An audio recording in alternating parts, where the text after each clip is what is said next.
ये नौकरियां फरोख्त करने का जो आप पर इल्जाम है उसके मतलब मैं कह रहा हूँ जी, एक सबकी तोपों का रुख आपकी तरफ है, इसकी क्या वजह है? बिलफर्ज अगर आपको भले का निशान वापस नहीं मिलता तो फिर आप किस तरह इलेक्शन लड़ेंगे? इलेक्शन शफाफ न होगी तो आपकी नज़र में इस इलेक्शन का मुल्क और अवाम पर क्या असर पड़ेगा? आंधी और तूफ़ान आया और आपके पार्टी के अच्छे अच्छे लोग उस आंधी और तूफ़ान का शिकार हुए, आपने इमरान खान को नहीं छोड़ा, इसकी कोई एक वजह बता। बेरोज़गार नौजवान हैं, उनके हवाले से कोई प्लान या मंशूर बनाया है?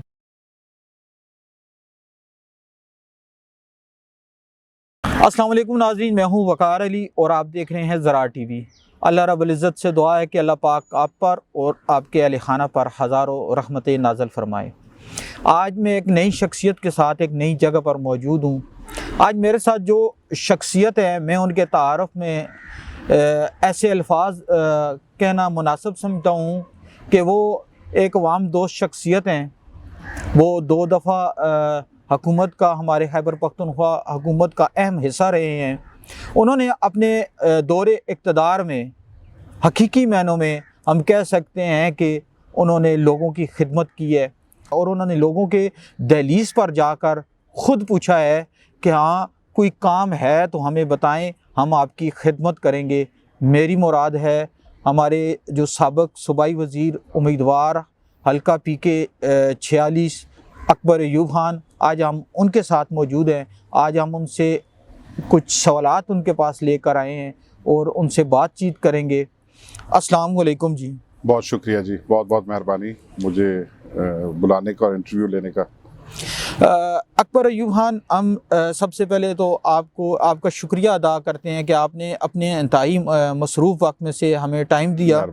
तो मैं डायरेक्ट अपने जो सवालात हैं उनकी जानब आऊँगा कि आपके दौर में पाकिस्तान तहरीके इंसाफ की हुकूमत ने मुतअद्दिद कानून साजियाँ की, तो आपकी नज़र में ऐसी कौन सी कानून साजियाँ बेहतरीन और मुफीद रही हैं जिनका डायरेक्ट फ़ायदा आवाम को पहुँचा है? ऐसे है जी कि अल्लाह के फजल से हमने तकरीबन 9 साढ़े 8 साल के अरसे में तकरीबन 200 से ज़्यादा नए कानून साजी हमने असम्बली में की है। उनमें से 2-3 को मैं जो सबसे ज़रूरी समझता हूँ, वो तो लंबी तफसील है, घंटों चाहिए उन सबको डिस्कस करने के लिए। लेकिन जो पुलिस रिफॉर्म्स थे और नया पुलिस एक्ट हमने मुतारफ़ कराया है, जिसकी वजह से पुलिस को टोटल इंडिपेंडेंस मिली है, जिसके इस वक्त टोटल पावर पुलिस के IGP के पास है, कोई पॉलिटिकल इंटरफेरेंस नहीं है, सियासी असर रसूख टोटल उसमें ख़त्म किया गया है। उससे मैं समझता हूँ कि आवाम को बहुत बड़ी सहूलत मिली है। इसके साथ राइट टू सर्विसेज एक्ट है, उससे आवाम को सहूलत मिली है। राइट टू इंफॉर्मेशन एक्ट है, उससे आवाम को सहूलत मिली है। विसल ब्लोअर्स एक्ट है, चोरी चकारी रोकने के लिए, वो भी एक बहुत मैं समझता हूँ अच्छा कानून था। इसी तरह हर बच्चे के लिए तालीम लाजिम करना, ये भी, और तालीमी एमरजेंसी डिक्लेयर करना, इसका भी हमने कानून पास किया। ये भी एक बहुत ही इम्पॉर्टेंट एक्ट है। और हमारा जो बल्दियाती निज़ाम है, जो हमने पाकिस्तान तहरीक इंसाफ की पॉलिसी है कि बल्दियाती इलेक्शन कराना लाजिम और मज़लूम है डेमोक्रेसी के लिए, जमहूरियत के लिए, वो भी एक बहुत अहम कानून है। उसमें मज़ीद बेहतरी आ सकती है, लेकिन आम आवाम को उससे बहुत बड़ा फ़ायदा पहुँचता है। अकबर अयूब खान, आपके दौर में मुतअद्दिद मेगा प्रोजेक्ट हरीपुर में लाए गए, जो एक ख्वाब था, तो मजमूई तौर पर आपने हरीपुर में कितना फ़ंड लाया? ये जी मैंने कभी हिसाब नहीं किया, लेकिन ये अरबों में ये कहानी जाती है। तकरीबन हमारी फ़ौक़-ए-शूले यूनिवर्सिटी मंग के मुकाम पे तकरीबन 10 अरब रुपए का मंसूबा है। फिर हमारा जो हरीपुर बाईपास है तकरीबन मुकम्मल हो गया। आपको पता है फ़ौक़-ए-शूले में भी क्लासेस स्टार्ट हो गई हैं और स्टूडेंट्स वहाँ तालीम हासिल कर रहे हैं। ये तकरीबन 6 अरब रुपए का बाईपास का मंसूबा है। इसी तरह हतार रोड का तकरीबन 4.5 अरब रुपए का मंसूबा है। इस तरह लोरा चौक से लेके कोहाला बाला और कोहाला बाला से लेके पीर सुहावा तक तकरीबन 3 अरब 20 करोड़ रुपए का मंसूबा है। इस तरह तरनावा से लेके कोहाला बाला 2.5 अरब रुपए का मंसूबा है। बहुत अच्छा। बीड़ से लेके किलिंजर 2 अरब रुपए का मंसूबा है। सिद्दीक़ अकबर चौक में जो हमारी हॉस्पिटल बन रही है, जब मुकम्मल होगी, ये तकरीबन 1 अरब रुपए का मंसूबा है। इस तरह DHQ हॉस्पिटल को B ग्रेड से A ग्रेड नोटिफाई हो गई है और 1.5 अरब रुपए का इसका टेंडर फ्लोट हुआ है। इंशाल्लाह बहुत जल्द उसके ऊपर भी काम शुरू हो जाएगा। करोड़ों रुपए के 30-30, 40-40, 50-50 करोड़ रुपए के जो रोड्स हैं उनकी लातादाद रोड्स हैं इस किस्म के। मेरा हाल जुदाल से लेके 1 अरब रुपए का मंसूबा है तकरीबन, हाल जुदाल से लेके कुंड कालू खान और ऊपर चंदौर तक। ये जैका का प्रोजेक्ट है, ये 1 अरब रुपए का मंसूबा है। इसी तरह हमने छोई से लेके खानपुर से लेके डी ऊपर कैंथला और फिर D12 इस्लामाबाद, वो भी तकरीबन 60-70 करोड़ रुपए का मंसूबा है। ये मेन डिजिटल सिटी हरीपुर जो पाकिस्तान की पहली डिजिटल सिटी है, 1.5 अरब रुपए का मंसूबा है। तो अरबों रुपए के मंसूबे कराएं। और मेरा ये सवाल भी बनता है अपने मुखालफिन से जितने भी यहाँ खड़े हुए कि मुझे कोई ज़्यादा नहीं लेकिन 1 का 40 करोड़ रुपए का कोई एक मंसूबा बता दें जो इन्होंने हरीपुर में कराया हो। 10-10 साल इख्तिदार में भी रहे हैं। आपसे जो पहले रहे हैं आप उनसे सवाल कर रहे हैं कि वो बता दें कि आपने अपने दौर इख्तिदार में कोई 40-50 करोड़ का मंसूबा ही बता दें। एक मंसूबा बता दें। अच्छा सवाल है वैसे। इनके जो मद मुकाबल हैं उनसे फिर 3.5 अरब रुपए का वर्ल्ड बैंक से तालीम का प्रोजेक्ट हरीपुर में स्टार्ट हो गया है। इसी तरह 2.5 अरब रुपए का वर्ल्ड बैंक से हमने हेल्थ का, जिसमें हमारे तमाम BHUs को रिवैम्प किया जाएगा, अपग्रेड किया जाएगा और बहुत सारों को 24 आवर सर्विस में लाया जाएगा। वो मंसूबा भी स्टार्ट हो गया अल्लाह के फजल से।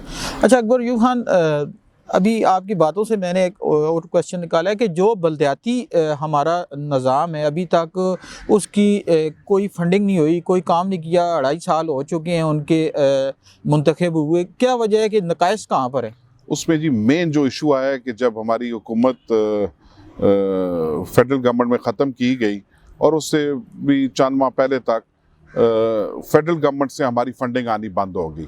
इस वक्त तकरीबन फेडरल गवर्नमेंट ने सूबाई हुकूमत के 450 अरब वाजिब अदा हैं। तो और वो इतने ही पैसे दे रहे हैं जिससे सूबाई हुकूमत की तनख्वाहें पूरी हो जाएं और जो मेन अखराजात है पूरी हो जाएं। उसके अलावा जो हमारा हक बनता है, जो हमारा राइट है, वो हमें नहीं मिल रहा है। इसकी मेन वजह डेवलपमेंटल फंड कोई भी नहीं दे रहे जी, बिल्कुल बंद किया हुआ है। अच्छा अकबर यूब खान, आपके जो करीबी दोस्त हैं, आप उनके साथ उनकी काबीना में भी रह चुके हैं। मेरी मुराद वो साबिक वज़ीर आला हमारे KPK परवेज़ खटक साहब, उन्होंने तहरीक इंसाफ को छोड़कर पाकिस्तान तहरीक इंसाफ पार्लियामेंटेरियन बनाई। क्या उन्होंने आपको भी उसमें शमूलियत की दावत दी? जी, मैं बहुत रिस्पेक्ट करता हूँ परवेज़ खटक साहब की, महमूद खान साहब की। दोनों मेरे वज़ीर आला रहे हैं। बहुत अच्छा टाइम उनके साथ गुजरा है। हालात वाक़यात हर किसी के अपने अपने हालात वाक़यात होते हैं। उनकी कोई मजबूरियाँ होंगी या जो भी मामलात होंगे उन्होंने पार्टी छोड़ दी। बिल्कुल उन्होंने दावत दी, लेकिन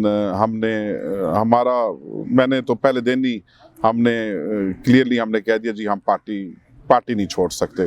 मेरा ज़मीर ही नहीं मानता कि जिस पार्टी के साथ अच्छा टाइम गुजारा हो, वजारतें की हों, इलाके के लिए अरबों रुपए लाए हों, जब उस पर बुरा टाइम आए तो उसको छोड़ दें। तो मेरी ना परवरिश इस तरह हुई है ना मेरे खून में इस तरह। मैं इलेक्शन छोड़ना पसंद करूँगा, घर में बैठना पसंद करूँगा। मैं पार्टी तब्दील करना, बुरे टाइम में पार्टी तब्दील करना मेरे किताब में वो सफ़ा नहीं है जी। बहुत अच्छे हालात हैं आपके। अच्छा अकबर यूब खान, क्योंकि आपके मद मुकाबल निस्फ दर्जन से ज़ायद उम्मीदवार इस वक्त इलेक्शन लड़ रहे हैं, लेकिन हमने देखा है, आवाम ने भी देखा है कि उनमें से कोई भी उम्मीदवार एक दूसरे पर तनकीद नहीं करता। सबकी तोपों का रुख आपकी तरफ है। इसकी क्या वजह? बस मुझे उन्होंने चोर भी बना दिया है, मुझे डाकू भी बना दिया है। सो हर जो बुराई है वो मेरे में है, क्योंकि इलेक्शन इंशाल्लाह ताला के हुक्म से मैं जीत रहा हूँ और बहुत बड़ी लीड से इंशाल्लाह ताला हम इलेक्शन जीतेंगे अल्लाह के हुक्म से। तो तोपों का रुख मेरी तरफ ही होना है और उनके पास कोई एजेंडा नहीं है, कोई बात करने के लिए नहीं है। ये सब PDM का हिस्सा है। देखिए जिस तरह PDM लोग आवाम को बेवकूफ़ बनाती रही है, अभी जो आज़ाद भी खड़े हुए हैं ये सब PDM का हिस्सा है। वो वफाक में कहते हैं जी कि शेर को वोट देना, शेर वाला वफाक वाला कहता है आज़ाद को वोट देना, तो लोगों को बेवकूफ़ बनाने का तरीका है। और ये PDM की वही जमातें हैं जिन्होंने महंगाई का जो एक बहुत बड़ा पहाड़ हमारी गरीब आवाम के सर पे इन्होंने फेंका है और आवाम को फाकों और खुदकुशियों पे मजबूर कर दिए। बिल्कुल इसी तरह अकबर यूब खान, चूँकि आप अवाम दोस्त शख्सियत हैं, आपको लोग पसंद करते हैं, लेकिन आपके जो मद्दमुकाबल हरीफ हैं वो आप पर इस वक्त और तो उनकी तरफ से कोई इतना मेजर इल्ज़ाम आप पर आयद नहीं हो रहा, लेकिन ये नौकरियां फ़रोख्त करने का जो आप पर इल्ज़ाम है उसके मतलब मैं कह रहा हूँ जी, एक आदमी ले आए जिसको नौकरी फ़रोख्त की। पहली बात है, पाकिस्तान तहरीक इंसाफ ने पूरा नौकरियों का निज़ाम सिस्टम पूरा का सारा हमने मेरिट बेस्ड कर दिया था। हमारे पास MPS के पास रिकमेंडेशन हम दे सकते हैं तो क्लास 4 की नौकरी की देते हैं। उसमें भी हम देखते हैं कि ज़मीन का डोनर कौन है और बहुत सारी चीज़ें देखनी पड़ती हैं। और फिर ये भी लाजमी बात है, हम देखते हैं कौन हमारे साथ इलेक्शन में जो हमारे वर्कर्स होते हैं, जो गरीब लोग होते हैं, उनको हम करते हैं। तो ये तो तमाम पिछले तकरीबन 6-7-8 महीनों से हमारी तो एक एक फाइल खोल के एक एक चीज़ एक एक आदमी को बुला के सवाल किए गए। कोई एक शख्स सामने ले आए जो कहे नौकरी बेची हो। मैं तो नौकरी बेचना और सूअर के गोश्त खाना बराबर समझता हूं। जी नाज़रीन, अकबर यूब खान की तरफ से अभी खुला चैलेंज दिया गया है कि कोई एक शख्स ले आए जो कहे कि इनके वसातत से या इनके वाले से किसी ने नौकरी फ़रोख्त की हो तो हम ज़िम्मेदार हैं, उसकी ज़िम्मेदारी उठाएंगे और उसका जवाब देंगे। अकबर यूब खान, तरक्याती काम बिलाशुबा आपने काफ़ी हद तक किए हैं और इससे पहले हरीपुर में इस तरह के तरक्याती काम नहीं हुए, क्योंकि ये इस चीज़ की गवाही आपके मुखालफीन भी आज दे रहे हैं। लेकिन उसके बावजूद आपके कोई गोल होगा, आपने कोई कमी नज़र आती होगी जो हमें या आवाम को नज़र नहीं आती, कोई ऐसा मुस्तकबिल में मंसूबा लाने की सोच रखती हो आप? जी बहुत ज़रूरी है जी। जो एक तो प्रायोरिटी मेरे लिए ये होगी, हमने फेज़ 7 अतार का अल्लाह के फजल से बना के वो चल गए। मेरा ये काला कट्ठा और ये इलाका जो है इधर CPEC के तहत एक नया इंडस्ट्रियल एस्टेट बनाना, ये मेरे टारगेट में है कि लोगों के लिए रोज़गार पैदा हो। अच्छा। एक हमने जो डिजिटल सिटी लाई है इसको मज़ीद तौसीह देनी, इसके थ्रू 2 डिजिटल सिटी के लाइसेंस हरीपुर को मिले हैं। एक प्रोविंशियल गवर्नमेंट को KPIT बोर्ड के तहत बटरासी के मुकाम पे बन रही है, एक फ़ौक़े शूले यूनिवर्सिटी में बन रही है। उन दोनों को मज़ीद तौसीह देनी, इनके थ्रू 50 से 60 हज़ार कंप्यूटर लिटरेट बच्चे इंशाल्लाह घर पे बैठ के अपना रोज़गार इंशाल्लाह ताला कमाएंगे। इसी के साथ साथ Khyber Pakhtunkhwa city improvement project के तहत 10 अरब रुपए का मंसूबा है जो मैं जब बल्दियात का वज़ीर था उसके फ़ेज़ 2 में डाला था मैंने, उसको इंशाल्लाह ताला अमली जामा पहनाना है। और एक ख़वातीन के लिए अलग यूनिवर्सिटी जो सिर्फ लेडीज़ के लिए हो, वो मैंने इंशाल्लाह ताला बड़े अच्छे और मेगा प्रोजेक्ट हैं आप, मेगा प्रोजेक्ट्स। बाकी छोटे मोटे प्रोजेक्ट्स चले हैं एजुकेशन के और वो चलते रहेंगे, लेकिन ये मेगा प्रोजेक्ट्स जो हरीपुर के लिए, मैं समझता हूँ हरीपुर के फ्यूचर के लिए ज़रूरी है।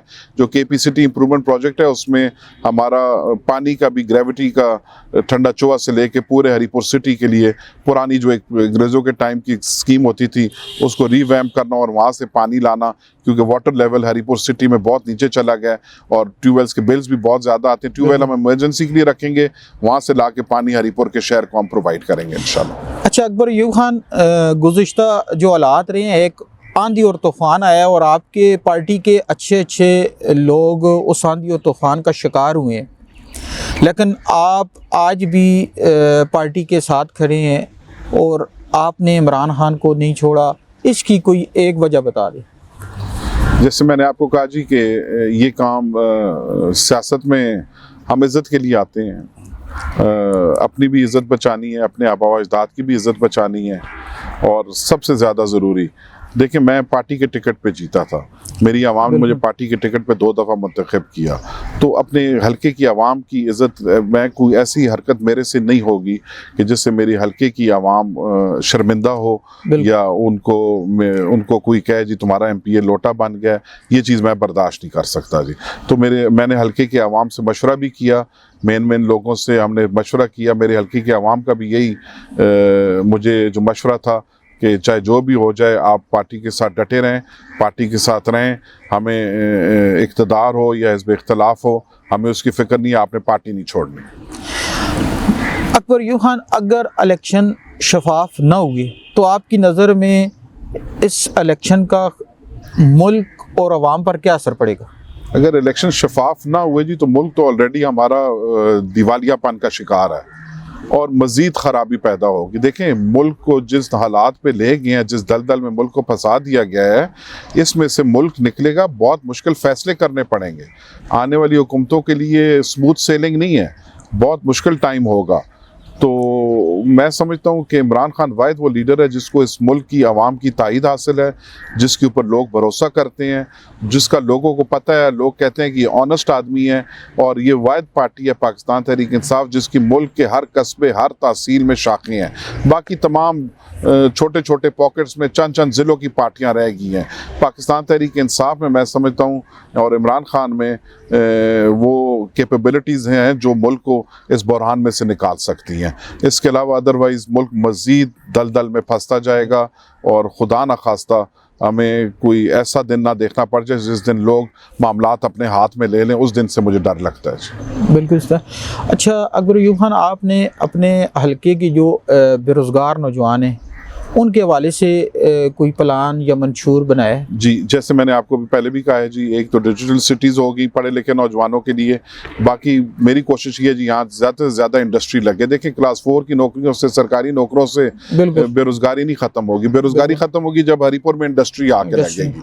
फेज़ 7 इंशाल्लाह इस वक्त उधर तकरीबन कुछ नहीं तो 550-600 प्लॉट के ऊपर इंडस्ट्री लगनी शुरू हो गई है। इसी तरह फेज़ 8 भी हमने वहाँ प्लान किया और एक नई सी पैक के तहत जो बातचीत चल रही है इंशाल्लाह कालाकट्टा साइड पे हमारी कोशिश है, क्योंकि ज़मीन का मसला है। ज़मीन हरिपुर में कम रह गई है, इधर हमारे पास ज़मीन है, मोटरवे के भी साथ है, इस्लामाबाद से भी नज़दीक है। इधर एक बड़ी इंडस्ट्रियल स्टेट इंशाल्लाह ताला मेरी पूरी कोशिश होगी कि इधर हम लाएं और उसको जल्द अज जल्द उस पर काम शुरू होना चाहिए। मेरा आपसे आखिरी सवाल है कि बिलफर्ज अगर आपको बल्ले का निशान वापस नहीं मिलता तो फिर आप किस तरह इलेक्शन लड़ेंगे, क्या प्लान है? देखिए जी, उसके लिए पार्टी लीडरशिप ने प्लान्स बनाए हुए हैं। वो इस वक्त मैं उनके ऊपर बात नहीं करना चाहता, लेकिन हर चीज़, हर उसका हमारे पास प्लान बी और प्लान सी है।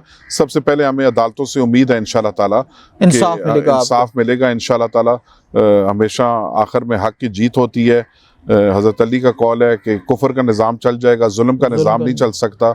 इंशाल्लाह हम हक के ऊपर हैं और जीत भी हमारी होगी इंशाल्लाह। अकबर अय्यूब खान, आपका बहुत शुक्रिया, आपने हमें टाइम दिया। हमारे चैनल ज़राअत टीवी की वसातत से आप अपने अवाम को कोई पैगाम देना चाहें तो? जी, मेरा पैगाम यही है जी कि अपने अंदर इत्तेफाक और इत्तेहाद पैदा करें। मुल्क बहुत बुरे हालात से गुजर रहा है। मेरे ख्याल में 1971 के बाद इससे ज़्यादा बुरे हालात मुल्क के ऊपर कभी भी नहीं आए और हमारी आवाम भी बहुत मुश्किलात से गुजर रही है। और जो जुल्म और ज़्यादती ये PDM की हुकूमत ने सिर्फ अपने ही केस माफ़ कराने पे और नैब का कानून चेंज करके 1500 अरब रुपए की इन्होंने करप्शन माफ़ कराई है, आवाम के ऊपर बिल्कुल तवज्जो नहीं दी। इमरान खान के साथ मुत्तहिद हों, इमरान खान का साथ दें, पाकिस्तान तहरीक इंसाफ वापस हुकूमत में आएगी इंशाल्लाह ताला। इस मुल्क को एक दफ़ा फिर ऊपर लेके जाएगी। बहुत मेहरबानी, शुक्रिया जी। नाज़रीन, आपने सुना, ये थे अकबर अय्यूब खान, उम्मीदवार हल्का PK46। हमने इनसे बड़े अहम और दिलचस्प सवालात किए। इन्होंने बड़े एहसन अंदाज में, मुदब्बर अंदाज में सवालात के जवाबात दिए। मिलते हैं एक नई वीडियो में एक नई शख्सियत के साथ, तब तक के लिए दे इजाज़त, वस्सलाम।